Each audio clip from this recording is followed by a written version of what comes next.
जय श्री हरि। ओम नमो भगवते वासुदेवाय। प्यारे भक्तों, आज द्वादशी तिथि है। एकादशी व्रत के पारण का शुभ समय। जब व्रती व्रत का समापन करते हैं तब तुलसी माता की पूजा और पावन कथा को सुनने का विशेष महत्व होता है। लेकिन तुलसी केवल एक पौधा नहीं, वे तो श्री हरि की सबसे प्रिय भक्त है, स्वयं देवी है। और जब तुलसी माता की कथा के साथ साथ भगवान विष्णु जी की महिमा जुड़ जाए तो वो श्रद्धा और भक्ति का दिव्य संगम बन जाता है।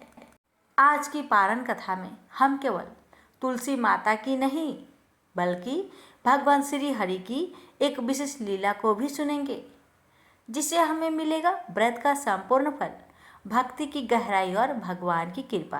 तो आइए रसपान करते हैं। तुलसी माता की कहानी। एक बुढ़िया माई तुलसी जी को सींचती और कहती कि हे तुलसी माता, सत की दाता, मैं तेरा बिरला सींचती हूँ। मुझे बाहु दे, पीतांबर की धोती दे, मीठा मीठा घास दे, बैकुंठा में बास दे, चटक की चाल दे, पाटक की मौत दे, चंदन का काठ दे, रानी सा राज दे, दाल भात का भोजन दे, 11 की मौत दे, कृष्णा जी का कांधा दे। तब तुलसी माता यह सुनकर सूखने लगी तो भगवान ने पूछा कि हे तुलसी, तुम क्यों सूख रही हो? तुलसी माता ने कहा कि एक बुढ़िया रोज आती है और यही बात कह जाती है, मैं सब बात तो पूरा कर दूंगी, लेकिन कृष्ण का कंधा कहाँ से लाऊंगी? तो भगवान बोले, जब वो मरेगी तो मैं अपने आप ही कंधा देने आऊंगा। तू बुढ़िया माई से कह देना।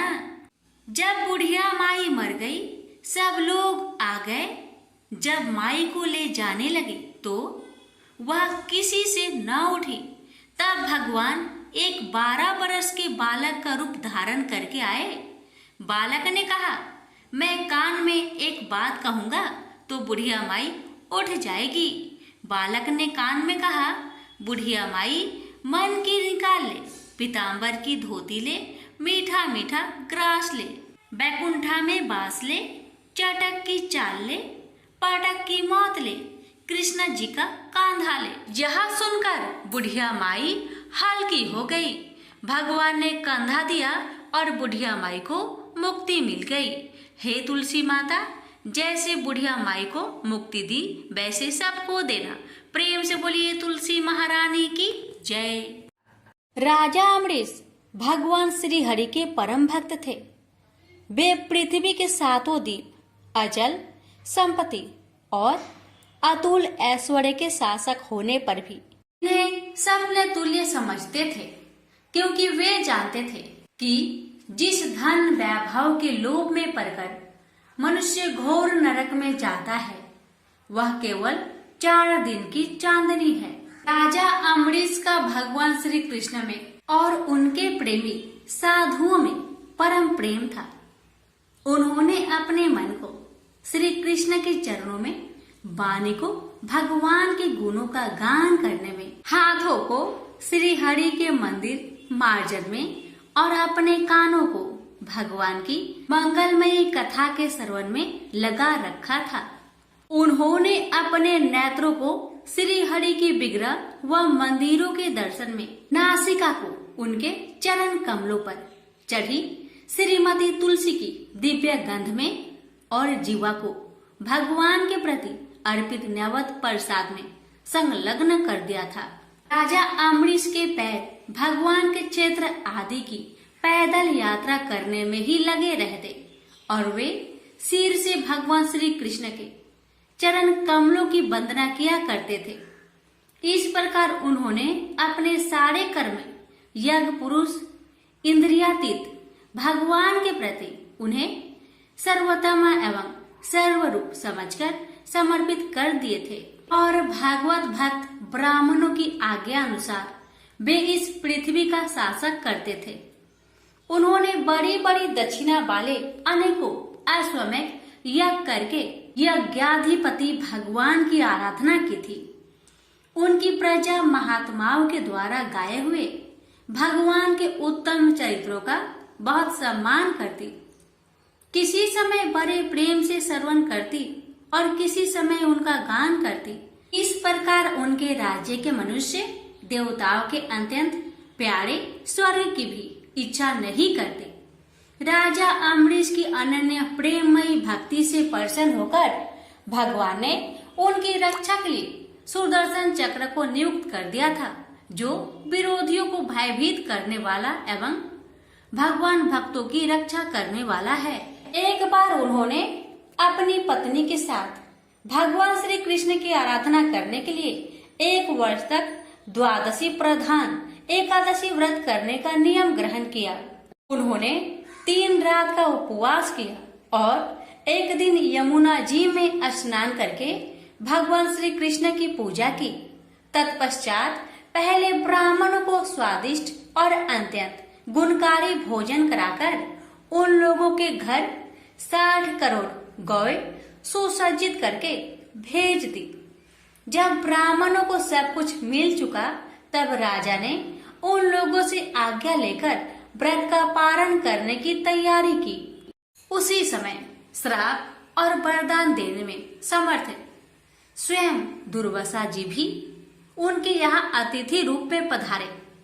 राजा अम्बरीश उन्हें देखते ही उठकर खड़े हो गए, आसन देकर बैठाया और विविध सामग्रियों से उनके चरणों में प्रणाम करके भोजन के लिए प्रार्थना की। दुर्वासा जी ने राजा अम्बरीश की प्रार्थना स्वीकार कर ली और इसके बाद आवश्यक कर्मों से निवृत्त होने के लिए वे नदी तट पर चले गए।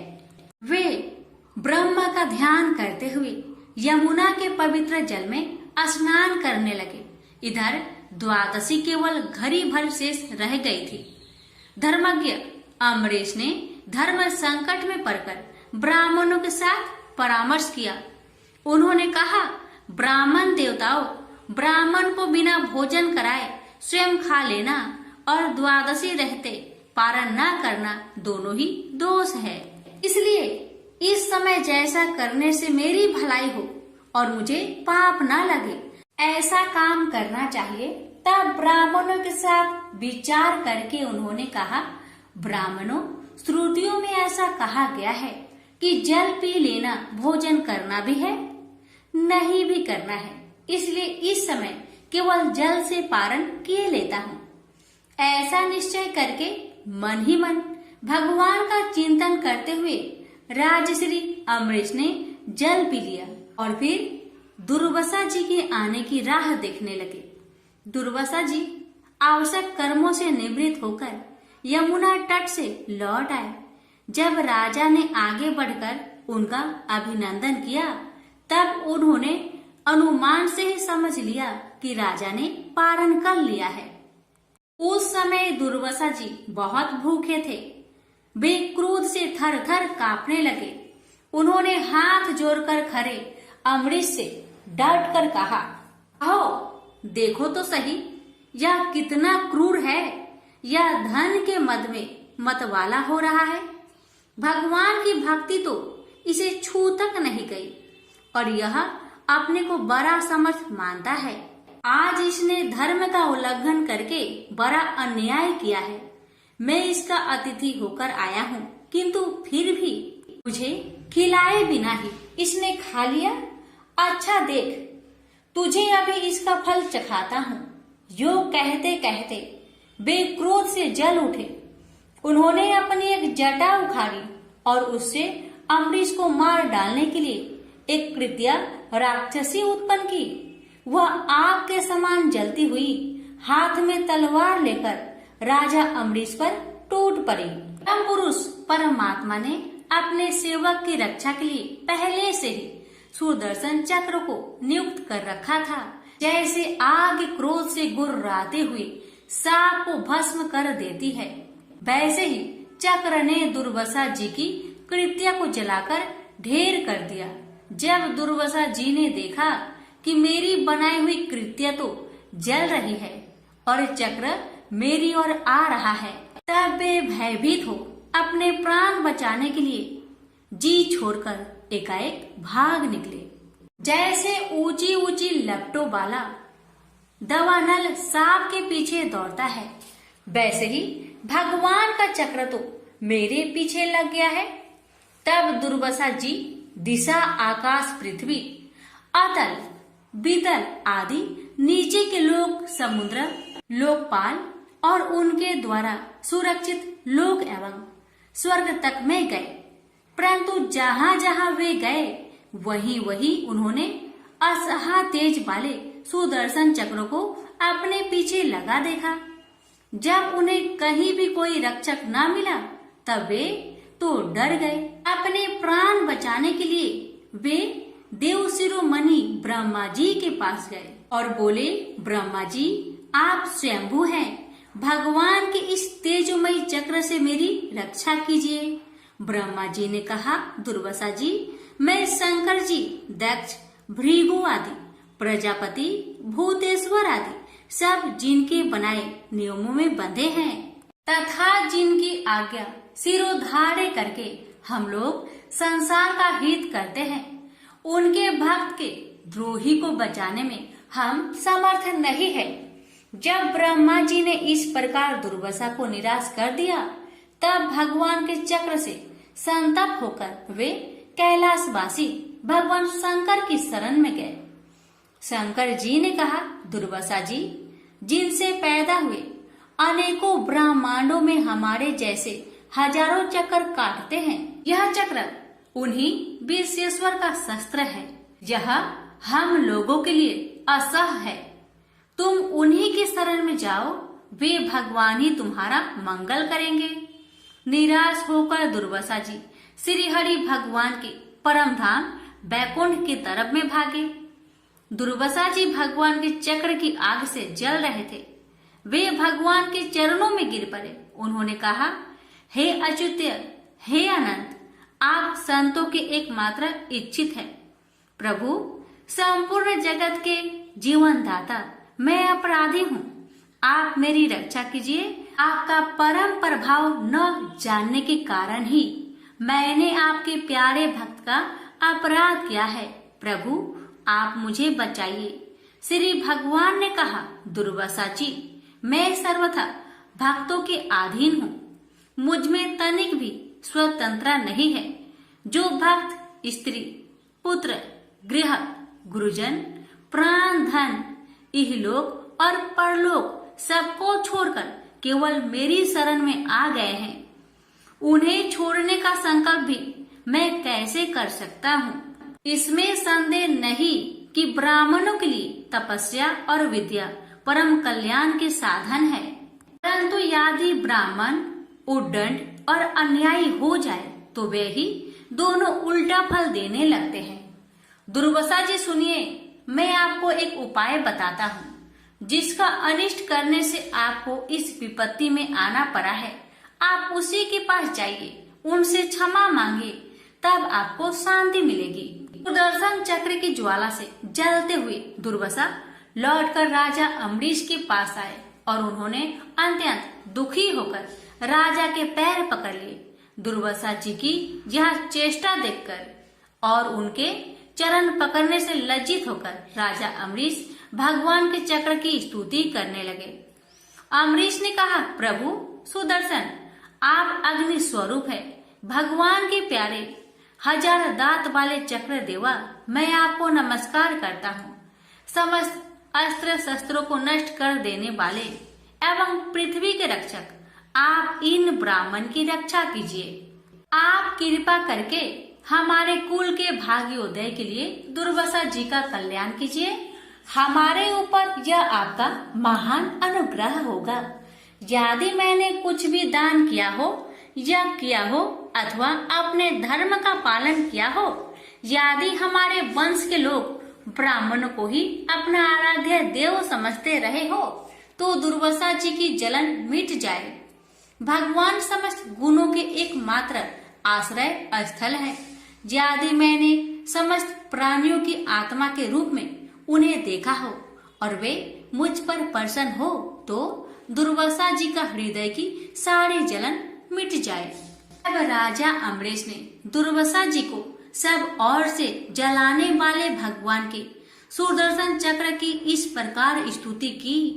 तब उनका प्रार्थना से चक्र शांत हो गया। जब दुर्वासा चक्र की आग से मुक्त हो गए और उनका चित्त स्वस्थ हो गया, तब वे राजा अम्बरीश को अनेकानेक उत्तम आशीर्वाद देते हुए उनकी प्रशंसा करने लगे। दुर्वासा जी ने कहा, धन्य है, आज मैंने भगवान के प्रेमी भक्त का महत्व देखा। राजन, मैंने आपका अपराध किया, फिर भी आप मेरे लिए मंगल कामना ही कर रहे हैं। महाराज अम्बरीश, आपका हृदय करुणा भाव से परिपूर्ण है। आपने मेरे ऊपर महान अनुग्रह किया। अहो, आपने मेरे अपराध भुलाकर मेरी रक्षा की है। जब से दुर्वासा जी चक्र से जीवन रक्षा के लिए भाग रहे थे, तब से राजा अम्बरीश ने भोजन नहीं किया था। वे दुर्वासा जी के लौटने की राह देख रहे थे। अब उन्होंने दुर्वासा जी के चरण पकड़ लिए और उन्हें प्रसन्न करके विधि पूर्वक भोजन कराया। दुर्वासा जी ने बहुत ही संतुष्ट होकर राजा अम्बरीश के गुणों की प्रशंसा की और उनके बाद उनसे अनुमति लेकर आकाश मार्ग से प्रस्थान किया। जब सुदर्शन चक्र से भयभीत होकर दुर्वासा जी भाग रहे थे, तब से लेकर उनके लौटने तक 1 वर्ष का समय बीत गया था। इतने दिनों तक राजा अम्बरीश उनके दर्शन की आकांक्षा से केवल जल पीकर रहे। दुर्वासा जी के जाने के बाद उनके भोजन से बचे हुए अत्यंत पवित्र अन्न को राजा ने सपरिवार ग्रहण किया। कुछ वर्ष बीतने पर राजा अम्बरीश ने अपने ही समान भक्त पुत्र पर राज्य का भार छोड़ दिया और स्वयं वन में चले गए। वहां वे बड़ी दृढ़ता के साथ आत्म स्वरूप भगवान में अपना मन लगाकर गुणों के प्रवाह रूपी संसार से मुक्त हो गए। प्रेम से बोलिए लक्ष्मी नारायण की जय। एक बार भृगु ऋषि ने जानना चाहा कि ब्रह्मा, विष्णु और महेश में कौन सबसे श्रेष्ठ है। वह बारी बारी से सबके पास गए। ब्रह्मा और महेश ने भृगु को पहचाना तक नहीं, न ही आदर किया। इसके बाद भृगु विष्णु के यहाँ गए। विष्णु भगवान विश्राम कर रहे थे और माता लक्ष्मी उनके पैर दबा रही थी। भृगु ने पहुंचते ही न कुछ कहा न सुना और भगवान विष्णु के छाती पर पैर से प्रहार कर दिया। लक्ष्मी जी यह सब देखकर चकित रह गई, किंतु विष्णु भगवान ने भृगु का पैर पकड़कर विनीत भाव से कहा, मुनिवर, आपके कोमल पैर में चोट लगी होगी, इसके लिए मुझे क्षमा करें। लक्ष्मी जी को भगवान विष्णु की इस विनम्रता पर बड़ा क्रोध आया। वह भगवान विष्णु से नाराज होकर भूलोक में आ गई तथा कोल्हापुर में रहने लगी। लक्ष्मी जी के चले जाने से विष्णु भगवान को लगा कि उनका श्री और वैभव ही नष्ट हो गया और उनका मन बड़ा अशांत रहने लगा। लक्ष्मी जी को ढूंढने के लिए वह श्रीनिवास के नाम से भूलोक में आए। घूमते घूमते बेकटचल पर्वत क्षेत्र में बकुला माई के आश्रम पहुँचे। बकुला माई ने उनकी बड़ी आवभगत की, उन्हें आश्रम में ही रहने को कहा। एक दिन जंगल में एक मतवाला हाथी आ गया। आश्रमवासी डरकर इधर उधर भागने लगे। श्रीनिवास ने यह देखा तो धनुष बाण में लेकर हाथी का पीछा किया। हाथी डरकर भागा और घने जंगल में अदृश्य हो गया। श्रीनिवास उसका पीछा करते करते थक गए थे। वह एक सरोवर के किनारे वृक्ष की छाया में लेट गए और उन्हें हल्की सी झपकी आ गई। थोड़ी देर में शोर सुनकर वह जागे तो देखा कि 4-6 युवतियां उन्हें घेर खड़ी है। श्रीनिवास को जागा हुआ देखकर वह झपटकर बोली, यह हमारी राजकुमारी पद्मापति का सुरक्षित उपवन है और यहाँ पुरुषों को आना मना है। तुम यहाँ कैसे और क्यों आए हो? श्रीनिवास कुछ जवाब दे इससे पहले ही उनकी दृष्टि वृक्ष की ओर से झांकती राजकुमारी की ओर गई। श्रीनिवास पद्मावती को एकटक देखते रह गए। थोड़ा संयत होकर कहा, देवियों, मुझे पता नहीं था। मैं शिकार का पीछा करता हुआ यहाँ आया था। थक जाने पर मुझे नींद आ गई, इसलिए क्षमा करे। श्रीनिवास आश्रम में लौट आए, किंतु बड़े उदास रहने लगे। एक दिन बकुला माई ने बड़े प्यार से उनकी उदासी का कारण पूछा, तो श्रीनिवास ने पद्मावती से भेंट होने की सारी कहानी कह सुनाई। फिर कहा, उसके बिना मैं नहीं रह सकता। बकुला माई बोली, ऐसा सपना मत देखो। कहा हुआ प्रतापी चोल नरेश आकाशराज की बेटी, और कहा तुम आश्रम में पलने वाले एक कुल गोत्रहीन युवक। श्रीनिवास बोले, माँ, एक उपाय है, तुम मेरा साथ दो तो सब संभव है। बकुला माई ने श्रीनिवास का सच्चा प्यार देखकर हाँ कर दी। श्रीनिवास ज्योतिष जानने वाली औरत का भेष बनाकर राजा आकाश की राजधानी नारायणपुर पहुँचे। उसकी चर्चा सुन पद्मावती ने भी उस औरत को महल में बुलाया और अपना हाथ दिखाया। राजकुमारी के हस्तरेखा देखकर वह बोली, राजकुमारी, कुछ दिन पहले तुम्हारी भेंट तुम्हारी सुरक्षित उद्यान में किसी युवक से हुई थी। तुम दोनों की दृष्टि मिली थी। उसी युवक से तुम्हारी शादी का योग बनता है। पद्मावती की माँ धारणा देवी ने पूछा, यह कैसे हो सकता है? ज्योतिषी औरत बोली, ऐसा ही योग है। ग्रह कहते हैं कोई औरत अपने बेटे के लिए आपकी बेटी मांगने स्वयं आएगी। 2 दिन बाद सचमुच ही बकुला माई एक तपस्विनी के भेष में राजमहल आई। उसने अपने युवा बेटे के साथ पद्मावती के विवाह की चर्चा की। राजा आकाश में बकुला माई को पहचान लिया। उन्होंने पूछा, वह युवक कौन है? बकुला माई बोली, उसका नाम श्रीनिवास है। वह चंद्र वंश में पैदा हुआ है। मेरे आश्रम में रह रहा है। मुझे माँ की तरह मानता है। राजा आकाश ने कुछ सोचकर उत्तर देने के लिए कहा। बकुला माई के चले जाने पर आकाश ने राज पुरोहित को बुलाकर सारी बात बताई। राज पुरोहित ने गणना की, फिर सहमति देते हुए कहा, महाराज, श्रीनिवास में विष्णु जैसा देवगुण है और लक्ष्मी जैसी आपकी बेटी के लिए यह बड़ा सुयोग है। राजा आकाश ने तुरंत बकुला बाई के यहाँ अपनी स्वीकृति के साथ विवाह के लग्न पत्रिका भेज दी। बकुला माई ने सुना तो वह चिंतित हो उठी। श्रीनिवास से बोली, बेटा, अब तक तो विवाह की चिंता ही थी, अब पैसे ना होने की चिंता है। मैं वरा स्वामी के पास जाती हूँ, उनसे पूछती हूँ कि क्या किया जाए। बकुला माई श्रीनिवास को लेकर वरा स्वामी के पास गई और श्रीनिवास के विवाह के लिए धन की समस्या बताई। तो वरा स्वामी ने 8 दिक्पालों इंद्र, कुबेर, ब्रह्मा, शंकर आदि देवताओं को अपने आश्रम में बुलवाया और फिर श्रीनिवास को बुलाकर कहा, तुम स्वयं इन्हें अपनी समस्या बताओ। श्रीनिवास ने देवताओं से कहा, मैं चोल नरेश राजा आकाश की बेटी पद्मावती से विवाह करना चाहता हूँ। मेरी हैसियत राजा के अनुरूप नहीं है। मेरे पास धन नहीं है, मैं क्या करूँ? इंद्र ने कुबेर से कहा, कुबेर, इस काम के लिए तुम श्रीनिवास को ऋण दे दो। कुबेर ने कहा, ऋण तो दे दूंगा, पर उसे यह वापस कब और कैसे करेगा, इसका निर्णय होना चाहिए। श्रीनिवास बोले, इसकी चिंता मत कीजिए, कलयुग के अंत तक मैं सब ऋण चुका दूंगा। कुबेर ने स्वीकार कर लिया। सब देवताओं की साक्षी में श्रीनिवास के ऋण पत्र लिख दिया गया। उस धन से श्रीनिवास और पद्मावती का विवाह बड़े धूमधाम से हुआ। तभी नारद ने कोल्हापुर जाकर लक्ष्मी को बताया, विष्णु ने श्रीनिवास के रूप में पद्मावती से विवाह कर लिया है। दोनों वेंकटाचल पर्वत पर रह रहे हैं। यह सुनकर लक्ष्मी जी को बड़ा दुख हुआ। वह सीधे वेंकटाचल पहुंची। विष्णु जी की सेवा एवं लगी पद्मावती को भला बुरा कहने लगी। श्रीनिवास विष्णु रूप में मेरे पति है, तूने इनके साथ विवाह क्यों किया? दोनों ने वाक युद्ध होने लगा। तो श्रीनिवास को बड़ा दुख हुआ। वे पीछे हटे और पत्थर की मूर्ति के रूप में बदल गए।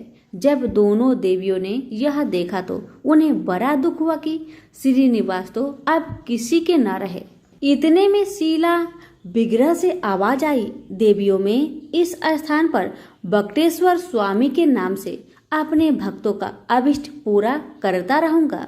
उनसे प्राप्त चढ़ावे के धन द्वारा कुबेर का कर्ज ब्याज चुकाता रहूंगा। इसलिए तुम दोनों मेरे लिए वापस में झगड़ा मत करो। यह वाणी सुनते ही लक्ष्मी जी और पद्मावती दोनों ने सिर झुका लिया। लक्ष्मी कोल्हापुर आकर महालक्ष्मी के रूप में प्रतिष्ठित हो गई और पद्मावती तिरुनाचूर में शीला विग्रह हो गई। आज भी तिरुपति क्षेत्र में तिरुमला पहाड़ी पर भगवान बकेटेश्वर स्वामी के दर्शन हेतु भक्त गणों से इसी भाव से शुक्ल लिया जाता है। उनकी पूजा पुष्प मिष्टान आदि से न होकर धन द्रव्य से होती है। इस धन से भगवान श्री कृष्ण बकेटेश्वर स्वामी कुबेर का कर्ज चुका रहे हैं। सभी प्रेम से बोलिए श्री लक्ष्मी नारायण की जय हो। प्राचीन काल की बात है। द्रविड़ देश में एक पांड्यवंशी राजा राज्य करते थे। उनका नाम था इंद्रधुम्न। वे भगवान की आराधना में ही अपना अधिक समय व्यतीत करते थे। यद्यपि उनके राज्य में सर्वत्र सुख शांति थी, प्रजा प्रत्येक रीति से संतुष्ट थी, तथापि राजा इंद्रधुम्न अपना समय राज्य कार्य में कम ही दे पाते थे।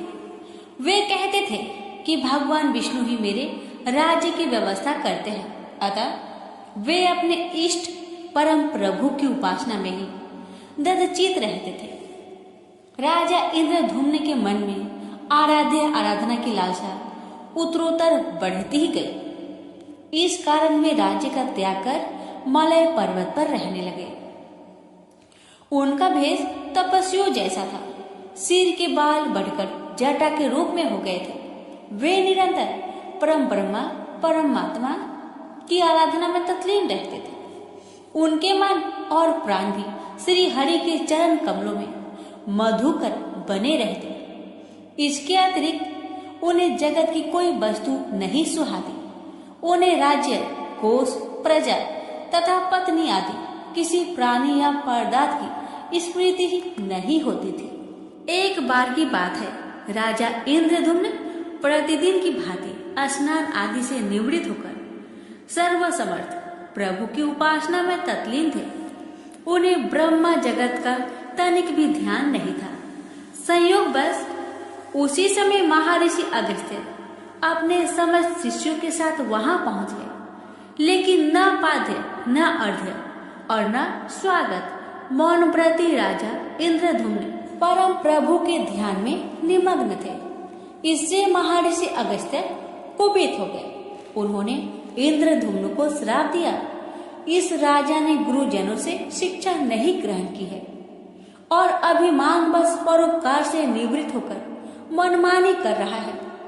ब्राह्मणों का अपमान करने वाला यह राजा हाथी के समान जड़ बुद्धि है, इसलिए इसे घोर अज्ञानमय हाथी की योनि प्राप्त हो। महर्षि अगस्त्य भगवत दंभ इंद्रधुम्न को यह श्राप देकर चले गए।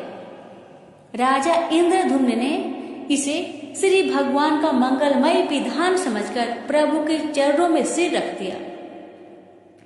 क्षीरविद में 10 सहस्त्र योजन लंबा, चौड़ा और ऊंचा त्रिकूट नामक एक पर्वत था। वहां पर वैद्य अत्यंत सुंदर एवं श्रेष्ठ था। उस पर्वतराज त्रिकूट की तराई में ऋतुमान नामक भगवान वरुण का कीड़ा कानन था। उसके चारों ओर दिव्य वृक्ष सुशोभित थे। वे वृक्ष सदा पुष्पों और फूलों से लदे रहते थे। उसी कीड़ा कानन ऋतुमान के समीप पर्वत श्रेष्ठ त्रिकूट के गहन मन में हथिनियों के साथ एक अत्यंत शक्तिशाली और अमित पराक्रमी गजेंद्र रहता था। एक बार की बात है, गजेंद्र अपने साथियों सहित तृष्णाधिक्य से व्याकुल हो गया। वह कमल की गंध से सुगंधित वायु को सुनकर चिताक्षर विशाल सरोवर के तट पर जा पहुंचा। गजेंद्र ने उस सरोवर के निर्मल, शीतल और मीठे जल में प्रवेश किया। पहले तो उसने जल पीकर अपनी तृष्णा बुझाई, फिर जल में स्नान कर अपना श्रम दूर किया। तत्पश्चात उसने जल क्रीड़ा आरंभ कर दी। वह अपनी सूर में जल भरकर उसकी फुहारे से हाथनियों को स्नान कराने लगा। तभी अचानक गजेंद्र ने सूर उठाकर चित्कार की। पता नहीं किधर से एक मगर ने आकर उसका पैर पकड़ लिया था। गजेंद्र ने अपना पैर छुड़ाने के लिए पूरी शक्ति लगाई, परंतु उसका बस नहीं चला, पैर नहीं छूटा। अपने स्वामी गजेंद्र को ग्रहग्रस्त देखकर हथनियां, कला और अन्य गज अत्यंत व्याकुल हो गए। वे सूर उठाकर चिघाड़ने और गजेंद्र को बचाने के लिए सरोवर के भीतर बाहर दौड़ने लगे। उन्होंने पूरी चेष्टा की, लेकिन सफल नहीं हुए। वस्तुतः महर्षि अगस्त्य के श्राप से राजा इंद्रधुम्न ही गजेंद्र हो गए थे और गंधर्व श्रेष्ठ हुहु महर्षि देवल के श्राप से ग्राह हो गए थे। वे भी अत्यंत पराक्रमी थे। संघर्ष चलता रहा। गजेंद्र स्वयं को बाहर खींचता और ग्राह गजेंद्र को भीतर खींच ले जाता। सरोवर का निर्मल जल गंदला हो गया था। कमल दल छत बिछत हो गए। जल जंतु व्याकुल हो उठे। गजेंद्र और ग्राह का संघर्ष 1 सहस्त्र वर्ष तक चलता रहा। दोनों जीवित रहे। यह दृश्य देखकर देवगण चकित हो गए। अंततः गजेंद्र का शरीर शिथिल हो गया। उसके शरीर में शक्ति और मन में उत्साह नहीं रहा, परंतु जलचर होने के कारण ग्राहक की शक्ति में कोई कमी नहीं आई। उसकी शक्ति बढ़ गई। वह नवीन उत्साह से अधिक शक्ति लगाकर गजेंद्र को खींचने लगा। असमर्थ गजेंद्र के प्राण संकट में पड़ गए। उसकी शक्ति और पराक्रम का अहंकार चूर चूर हो गया। वह पूर्णतया निराश हो गया, किंतु पूर्व जन्म के निरंतर भागवत आराधना के फलस्वरूप उसे भागवत स्मृति हो आई। उसने निश्चय किया कि मैं कराल काल के भय से चराचर प्राणियों के शरण सर्वसमर्थ प्रभु की शरण ग्रहण करता हूँ। इस निश्चय के साथ गजेंद्र मन को एकाग्र कर पूर्व जन्म में सीखे श्रेष्ठ स्रोत द्वारा परम प्रभु की स्तुति करने लगा। गजेंद्र की स्तुति सुनकर सर्वात्मा सर्वदेव रूप भगवान विष्णु प्रकट हो गए। गजेंद्र को पीड़ित देखकर भगवान विष्णु गरुड़ पर आरूढ़ होकर अत्यंत शीघ्रता से उक्त सरोवर के तट पर पहुंचे। जब जीवन से निराशा तथा पीड़ा से छटपटाते गजेंद्र ने हाथ में चक्र लिए गरुड़ारूढ़ भगवान विष्णु को तीव्रता से अपनी ओर आते देखा। उसने कमल का एक सुंदर पुष्प अपनी सूर में लेकर ऊपर उठाया और बड़े कष्ट से उसने कहा, नारायण जगत गुरु भगवान, आपको नमस्कार है। गजेंद्र को अत्यंत पीड़ित देखकर भगवान विष्णु गरुड़ की पीठ से कूद पड़े और गजेंद्र के साथ ग्राह को भी सरोवर से बाहर खींच लाए और तुरंत अपने तीक्ष्ण चक्र से ग्राह का मुख फाड़कर गजेंद्र को मुक्त कर दिया। ब्रह्मा आदि देवगण श्री हरि की प्रशंसा करते हुए उनके ऊपर स्वर्ग सुमनों की वृष्टि करने लगे। सिद्ध और ऋषि महर्षि परम ब्रह्मा भगवान विष्णु का गुणगान करने लगे। ग्राह दिव्य शरीरधारी हो गया। उसने विष्णु के चरणों में सिर रखकर प्रणाम किया और भगवान विष्णु के गुणों की प्रशंसा करने लगा। भगवान विष्णु के मंगलमयी वरद हस्त के स्पर्श से पाप मुक्त होकर अभिशप्त हुहु गंधर्व ने प्रभु की परिक्रमा की और उनके त्रिलोक्य बंदित चरण कमलों में प्रणाम कर अपने लोक को चला गया। भगवान विष्णु ने गजेंद्र का उद्धार कर उसे अपना पार्षद बना लिया। गंधर्व सिद्ध और देवगण उनकी लीला का गान करने लगे। गजेंद्र की स्तुति से प्रसन्न होकर भगवान विष्णु ने सबके समक्ष कहा, प्यारे गजेंद्र, जो लोग ब्रह्म मुहूर्त में उठकर तुम्हारी की हुई स्तुति से मेरा स्तवन करेंगे, उन्हें मैं मृत्यु के समय निर्मल बुद्धि का दान करूंगा। यह कहकर भगवान विष्णु ने पार्षद रूप में गजेंद्र को साथ लिया और गरुड़ारूढ़ होकर अपने दिव्य धाम को चले गए। तो प्रेम से बोलिए लक्ष्मी नारायण की जय। एक बार की बात है कि देवी सत्यभामा भगवान श्री कृष्ण से पूछती है कि हे प्रभु, पहले आपने मुझे तुलसी को जल देने का और तुलसी के पास दीपक जलाने का महात्म्य सुनाए, किंतु हे प्रभु, आज मैं आपके पास यह जानने के लिए आई हूँ कि तुलसी को जल चढ़ाने के नियम क्या है। कौन सी स्त्री तुलसी को जल नहीं चढ़ा सकती है, इस विषय में मुझे ज्ञान दीजिए। भगवान श्री कृष्ण कहते हैं, हे सत्यभामा, आज तुमने बहुत ही उत्तम प्रश्न किया है। तुलसी को जल देने के महत्वपूर्ण नियम होते हैं। उन नियमों का पालन करते हुए ही तुलसी को जल देना चाहिए। यदि कोई व्यक्ति इन नियमों का पालन नहीं करता है तो उसे महापाप लगता है। देवी लक्ष्मी उसके घर का त्याग करके चली जाती है। हे प्रिय, आज मैं उन 3 स्त्रियों के विषय में बताने जा रहा हूँ जिन्हें तुलसी को जल नहीं चढ़ाना चाहिए।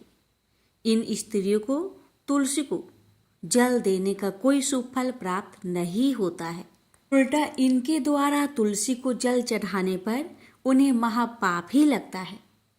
तुलसी को जल चढ़ाने के नियम बताने से पूर्व हे देवी, मैं आपको सुनंदा ब्राह्मण का प्राचीन इतिहास सुनाता हूँ, जिसे आप ध्यान से सुनिए। जो भी स्त्री इस प्राचीन कथा का श्रवण करती है उसे तुलसी को 100 वर्ष तक जल देने का पुण्य प्राप्त होता है। इस कथा को जो भी ध्यान से सुनता है और इसका प्रचार करता है, दूसरों को सुनाता है अथवा दूसरों को शेयर करता है, उसके दुखों का नाश होता है और उसकी दरिद्रता दूर होती है। देवी सत्यभामा कहती है कि हे स्वामी, आपके मुख से इस कथा का श्रवण करना बड़े सौभाग्य की बात है। कृपया आप मुझसे वह कथा कहिए। मैं आपको वचन देती हूँ कि मैं इस कथा को पूरे श्रद्धा प्रसन्नचित मन से पूरा अवश्य सुनूंगी। भक्तों, फिर भगवान श्री कृष्ण देवी सत्यभामा को वह कथा सुनाने लगते हैं।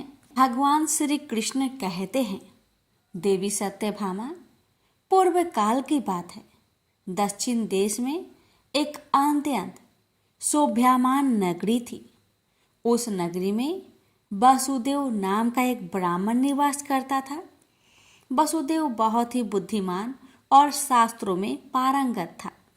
उसने वेदों का भी अध्ययन किया था।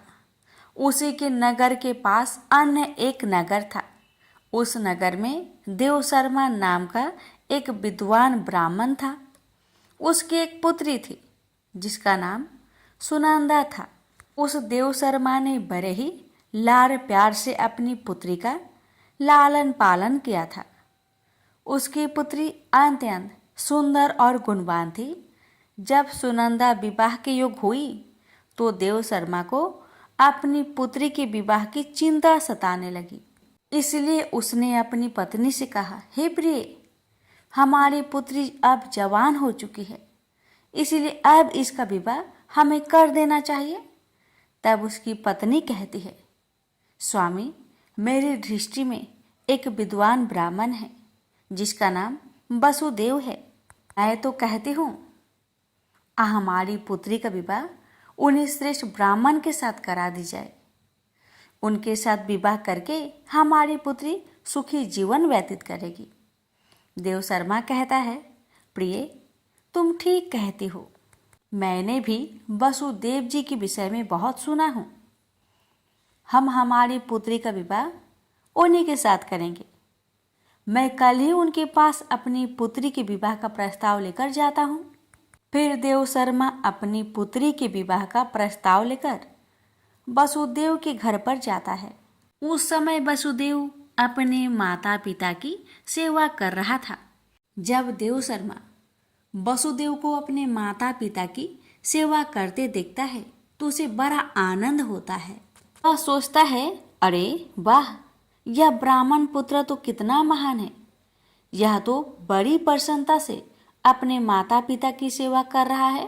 जब देव शर्मा को सदैव द्वार पर खड़ा देखता तो उनका स्वागत करता और कहता, हे वृषभवर, पधारिए, आपका स्वागत है। कहिए मैं आपकी किस प्रकार से सहायता कर सकता हूँ। वसुदेव का अतिथि सत्कार देखकर देव शर्मा बहुत प्रसन्न हो जाता है। वह देखता है कि वसुदेव का घर अत्यंत पवित्र और शुद्ध होता है। उसके घर के सामने तुलसी का पौधा होता है और घर के अंदर भगवान विष्णु की प्रतिमा रखी हुई होती है। इससे देव शर्मा को विश्वास हो जाता है कि सदैव ही उनकी पुत्री के लिए यह घर सर्वोत्तम है। देव शर्मा वसुदेव से कहता है, हे वृषभवर, आज मैं आपके पास मेरी पुत्री के साथ आपके विवाह का प्रस्ताव लेकर आया हूँ। मेरी पुत्री के लिए आपके समान श्रेष्ठ वर कहीं और नहीं मिल सकता। वसुदेव के माता पिता भी यह बात सुनकर प्रसन्न हो जाते हैं और वसुदेव को विवाह के लिए मना लेते हैं। फिर वसुदेव भी विवाह के लिए तैयार हो जाता है। विवाह का मुहूर्त तय किया जाता है और एक पवित्र स्थान पर वसुदेव और सुनंदा का विवाह संपन्न किया जाता है। सुनंदा के सुंदर और मनमोहक रूप को देखकर वसुदेव बहुत प्रसन्न होता है। सुनंदा अत्यंत गुणवान और चरित्रवान स्त्री थी। विवाह के बाद जब सुनंदा वासुदेव के घर पर जाती है तो वह अपने पति और सास ससुर की बड़ी सेवा करती है। अपनी मधुर वाणी और कार्य से वह सभी के मन को जीत लेती है। नंदा के ससुराल वाले भी उसके कार्य से बहुत संतुष्ट रहते हैं। सुनंदा हर रोज सुबह पति के जागने से पहले भोर में ही उठकर घर के सारे कामकाज करती, आंगन की सफाई करती, सारे काम समाप्त कर स्नान करती थी। स्नान करके वह नित्य तुलसी जी को जल देती थी, उनका पूजन करती थी और फिर पूजा घर में जाकर भगवान विष्णु और माँ लक्ष्मी का पूजा किया करती थी। फिर भोजन बनाकर उसमें तुलसी पत्र डालकर भगवान विष्णु को भोग लगाया करती थी। उसके बाद वह अपने सास ससुर को भोजन देती और फिर पति को भोजन कराकर फिर खुद भोजन किया करती थी। रात को वह सासू माँ के चरण दबाकर पति के चरण दबाती और फिर पति के सो जाने के बाद खुद सो जाया करती थी। सुनंदा के अंदर एक पतिव्रता नारी के सभी लक्षण थे और वह अपने पति को ही परमेश्वर मानकर उनकी सेवा करती थी। सुनंदा ने कभी अपने पति के अलावा अन्य पुरुष के विषय में विचार नहीं किया। वह सत्य धर्म का पालन करने वाली और धर्म कार्य करने वाली पवित्र स्त्री थी। उसने कभी कोई अशुभ कार्य नहीं किया। सुनंदा के ऐसे सात्विक और सरल स्वभाव को देखकर माँ लक्ष्मी भी उस पर मेहरबान थी। माँ लक्ष्मी स्वयं चलकर उसके घर में आकर निवास करने लगी। इससे सुनंदा के जीवन में सुख समृद्धि और भी अधिक बढ़ गई। भगवान श्री कृष्ण कहते हैं, हे देवी सत्यभामा, देवी लक्ष्मी उन्हीं स्त्रियों पर अपनी कृपा दृष्टि बनाए रखती है जो पतिव्रता होती है और जो सत्य धर्म का पालन करती है। सुनंदा के अंदर भी सभी लक्षण थे जो एक श्रेष्ठ पतिव्रता नारी के अंदर होने चाहिए। लेकिन आगे मैं तुम्हें बताऊंगा कि सुनंदा की एक भूल के कारण देवी लक्ष्मी उसके घर को त्याग कर कैसे चली गई। एक दिन सुनंदा का पति अत्यंत कामातुर होकर सुबह स्नान करने के पश्चात सुनंदा के पास आया और उसने सुनंदा के साथ शारीरिक संबंध स्थापित किया, जिससे सुनंदा का शरीर अपवित्र हो गया। लेकिन सुनंदा का मन भी काम के प्रभाव में ही था, इसलिए वह अपने नित्य नियम को भूल गई। उसने पति के साथ संबंध बनाने के बाद बिना स्नान किए ही तुलसी को स्पर्श किया और उसे जल दे दिया, जिससे सुनंदा के शरीर में महामोह ने प्रवेश कर लिया। सुनंदा के सारे इंद्रियां तिलमिला उठे। सुनंदा के शरीर में महामोह ने प्रवेश करते ही देवी लक्ष्मी ने सुनंदा के घर को त्याग दिया और लक्ष्मी उस स्थान को चली गई। तब से सुनंदा के शरीर में निवास कर रहे उस महामोह ने उसे सभी धार्मिक कार्यों से वंचित कर दिया। इसका विपरीत प्रभाव सुनंदा के पति पर भी पड़ा और वह भी सदा कामातुर होकर सुनंदा के साथ विहार करने लगा। उसका मन सदैव ही काम वासना में लगा रहता था। फिर एक दिन सुनंदा के पति ने तो सभी सीमाओं का उल्लंघन किया और सुनंदा के मासिक धर्म के दौरान ही उसके साथ संबंध स्थापित किया, जिससे सुनंदा के शरीर में निवास कर रहा ब्रह्म हत्या का पाप उसके पति के शरीर में प्रवेश कर गया। हे देवी सत्यभामा, जब स्त्री मासिक धर्म से होती है तो उसके शरीर में 3 दिनों तक ब्रह्म हत्या का पाप निवास करता है, क्योंकि ब्रह्मदेव ने इंद्र के शरीर से ब्रह्म हत्या का पाप निकालकर वृक्ष, जल, अग्नि और अप्सराओं को ग्रहण करने के लिए कहा था। उस समय से स्त्रियों के शरीर में मासिक धर्म के दौरान ब्रह्म हत्या का पाप निवास करता है, और जो भी पुरुष मासिक धर्म के दौरान स्त्री को स्पर्श करता है अथवा उसके साथ संबंध बनाता है तो यह पाप उसके शरीर में प्रवेश कर जाता है। वही ब्रह्म हत्या का पाप सुनंदा के पति के शरीर के अंदर प्रवेश कर गया और वह जमीन पर गिर पड़ा। उसे तुरंत ही कोढ़ का रोग हो गया। उसका अंग अंग जलने लगा। उसके शरीर पर छाले पड़ गए और वह दर्द से चीखने लगा। हाय, मुझसे यह क्या अपराध हो गया। मेरे द्वारा भयंकर पाप हो गया है। मैंने सब कुछ जानते हुए भी महापाप किया है। अब मेरी रक्षा कौन करेगा। सुनंदा की सास तुरंत उस स्थान पर आ गई तो उसने देखा कि उसका पुत्र कोढ़ के रोग से ग्रासित होकर जमीन पर पड़ा है। क्रोध में आकर सुनंदा से कहने लगी, अरे पापिनी, तूने यह क्या कर डाला। अपने ही पति का धर्म भ्रष्ट कर डाला। अपने पति की ऐसी हालत देखकर सुनंदा बहुत घबरा गई और जोर जोर से रोने लगी। हे सासू माँ, मुझे क्षमा करो। मुझसे बहुत बड़ा अपराध हो गया है। काम के वशीभूत होकर मेरे द्वारा यह अपराध हो गया है। सुनंदा की सास ने कहा, हे पापिनी, तू इस घर से अभी चली जा। तुम जैसे कुलटा स्त्री को इस घर में नहीं रहना चाहिए। तूने मेरे बेटे के जीवन को नरक बना दिया। सुनंदा कहती है, हे सासू माँ, मैं कहाँ जाऊँ। मेरे पति के अलावा मेरा कोई नहीं है। उन्हें छोड़कर जीवित रह नहीं सकती। सुनंदा की सास कहती है, तू कहीं जाकर मर जा, लेकिन अब तू इस घर में निवास नहीं कर सकती। इतना कहकर सुनंदा की सास ने उसे धक्के मारकर घर से निकाल दिया। फिर सुनंदा दुखी होकर घर से निकल गई। उसे अपनी भूल पर बड़ा पछतावा होने लगा। उसे कुछ भी समझ में नहीं आ रहा था कि वह क्या करे। सुनंदा चलते चलते एक वन में जाती है। उसी वन में एक साधु का आश्रम होता है। तब वह उस आश्रम पर सहायता मांगने के लिए जाती है तो वहाँ पर कोई नहीं होता है।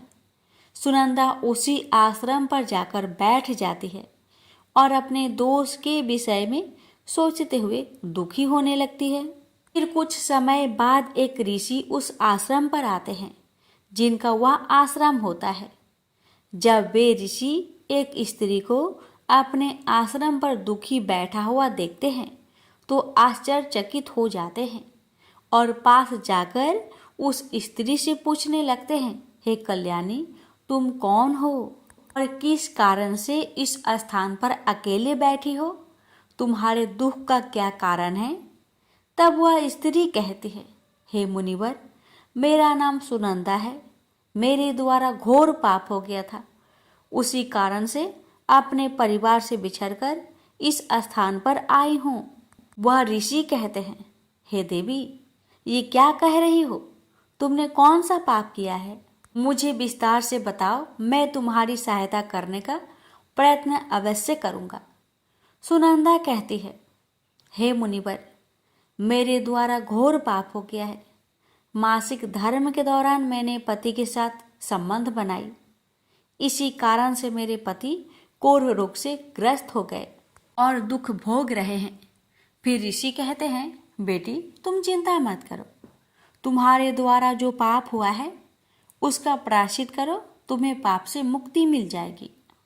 तुम इस आश्रम में बैठकर भगवान विष्णु की पूजा करो, तुलसी को नित्य जल दो और गौ माता की सेवा करो। तुम्हारा पति जल्दी ही ठीक हो जाएगा। फिर वह सुनंदा वहीं पर उस आश्रम में रहकर भगवान विष्णु की नित्य पूजा करने लगती है। रोज स्नान करके वह ब्रह्मचर्य का पालन करते हुए तुलसी को जल चढ़ाती है और तुलसी के पत्ते डालकर भगवान विष्णु का भोग लगाती है। फिर गायों को चारा डाल उनकी सेवा करती है। दिन भर वहीं भगवान विष्णु की मूर्ति के आगे बैठकर भगवान विष्णु की भक्ति करने लगती है। इस प्रकार से 1 वर्ष बीत जाता है। भगवान विष्णु सुनंदा की दृढ़ निष्ठा और भक्ति से अत्यंत प्रसन्न हो जाते हैं और सुनंदा को साक्षात दर्शन देते हैं। भगवान विष्णु को साक्षात अपने सामने खड़ा देखकर सुनंदा उन्हें बारंबार प्रणाम करने लगती है। तब भगवान विष्णु सुनंदा से कहते हैं, हे पुत्री, तुमने बड़ी ही श्रद्धा से और भक्ति भाव से मेरी आराधना की है, इसलिए अब मैं तुम पर प्रसन्न हूँ। कहो तुम्हारी क्या कामना है। तब सुनंदा कहती है, हे प्रभु, कृपया मुझे बताए मेरे किस दोष के कारण मेरे अंदर पाप वास हो गया है, जिस कारण से मेरे द्वारा घोर पाप हुआ और मेरे पति को कोढ़ का रोग हो गया। भगवान विष्णु कहते हैं, हे पुत्री, अब तुम ध्यान से सुनो। तुम्हारे द्वारा अनजाने में ही एक पाप हुआ था, जिस कारण से तुम्हारे अंदर महामोह ने प्रवेश कर लिया था। एक दिन तुमने अपनी पति के साथ संबंध बनाने के बाद बिना स्नान किए ही तुलसी को जल दिया था। पति पत्नी जब रीति क्रिया करते हैं तो उनका शरीर अपवित्र हो जाता है और ऐसी अवस्था में तुलसी को कभी स्पर्श नहीं करना चाहिए। तुलसी लक्ष्मी का ही रूप है। तुमने अपवित्र अवस्था में ही तुलसी को जल अर्पण किया था, जिस कारण से देवी लक्ष्मी तुम्हारे घर का त्याग करके चली गई और फिर महामोह ने तुम्हारे अंदर प्रवेश कर लिया। उसी मोह के कारण तुम्हारे और तुम्हारे पति के अंदर काम का प्रभाव अधिक बढ़ गया और मासिक धर्म के दौरान स्त्री के साथ संसर्ग होने के कारण तुम्हारे पति को कोढ़ का रोग हो गया था। अब वह सुनंदा कहती है, प्रभु, अनजाने में मुझसे यह बड़ा पाप हो गया। अब इस पाप का प्रायश्चित मैं कैसे करूं? भगवान विष्णु कहते हैं, हे सुनंदा, इस पाप का प्रायश्चित तुम्हारे 1 वर्ष तक ब्रह्मचर्य व्रत का पालन करके तुमने कर लिया है, इसलिए अब तुम पाप से मुक्त हो। सुनंदा कहती है, प्रभु, कृपया मुझे बतलाई इस अवस्था में तुलसी को जल नहीं देना चाहिए और तुलसी को जल देने का क्या नियम है। भगवान विष्णु कहते हैं, सुनंदा, अब मैं तुम्हें तुलसी को जल देने का नियम बताता हूँ, तुम इसे ध्यान से सुनो। तुलसी एक अत्यंत पवित्र पौधा है। यह मुझे सबसे अधिक प्रिय है, इसलिए इसकी स्वाभाविकता बनी रहनी चाहिए। इस पौधे को कभी अपवित्र अवस्था में स्पर्श नहीं करना चाहिए। जो स्त्री मासिक धर्म से हो उस स्त्री को इस पौधे को कभी स्पर्श नहीं करना चाहिए। मासिक धर्म के दौरान स्त्री के शरीर में ब्रह्म हत्या का पाप होता है। ऐसे में स्त्री को तुलसी को जल नहीं देना चाहिए। किसी भी स्त्री और पुरुष को संबंध बनाने के बाद तुलसी की पौधे को स्पर्श नहीं करना चाहिए और ना ही इसे जल देना चाहिए। संबंध बनाने पर स्त्री और पुरुष का शरीर अपवित्र हो जाता है। ऐसी अवस्था में तुलसी की पौधे को स्पर्श करने पर दोष लगता है। देवी लक्ष्मी ऐसे स्थान से चली जाती है। हे पुत्री, जो स्त्री अपने पति का त्याग करके चली गई हो, जो विवाह के पश्चात अपने पति को छोड़कर अन्य पुरुष के साथ निवास कर रही हो, ऐसी स्त्री को भी तुलसी को जल नहीं चढ़ाना चाहिए। तुलसी की पूजा करने का अधिकार केवल पतिव्रता स्त्रियों को ही है। जो स्त्री असत होती है उसे तुलसी को जल नहीं चढ़ाना चाहिए। सुनंदा, अब मैंने तुम्हें तुलसी को जल देने का संबंध में महत्वपूर्ण नियम बतलाए हैं, तुम इसे ध्यान में रखो। तब सुनंदा कहती है, हे प्रभु, मेरे पति कोढ़ के रोग से पीड़ित हैं, कृपा करके मेरे पति को रोग से मुक्त कीजिए। तब भगवान विष्णु कहते हैं, हे सुनंदा, तुमने इस तुलसी के वृक्ष की 1 वर्ष तक पूजा की है। यह अत्यंत पवित्र पौधा है। अब तुम इसके पत्ते ले जाकर अपने पति को खिला दो, वह रोग और पापों से मुक्त हो जाएगा। इतना कहकर भगवान विष्णु अंतर्ध्यान हो गए। यह सुनकर सुनंदा बहुत प्रसन्न हो जाती है और भगवान विष्णु को बारंबार प्रणाम करके धन्यवाद देती है। फिर सुनंदा उस तुलसी की पौधे के कुछ पत्ते तोड़कर घर पर जाती है और अपने कोढ़ी पति को खिला देती है। तुलसी के पत्ते खाते ही उसका पति एकदम से स्वस्थ हो जाता है और सुनंदा को गले से लगा लेता है। सुनंदा की सास भी जब यह चमत्कार देखती है तो बड़ी प्रसन्न हो जाती है और फिर वे सभी प्रसन्नता से रहने लगते हैं। भगवान श्री कृष्ण कहते हैं, सत्यभामा, इसलिए इन अवस्थाओं में स्त्रियों को तुलसी को जल नहीं चढ़ाना चाहिए और ना ही तुलसी को स्पर्श करना चाहिए, अन्यथा इसके अशुभ परिणाम भोगने पड़ते हैं, जैसा सुनंदा के साथ हुआ। प्रेम से बोलिए, जय श्री कृष्ण। राधे राधे।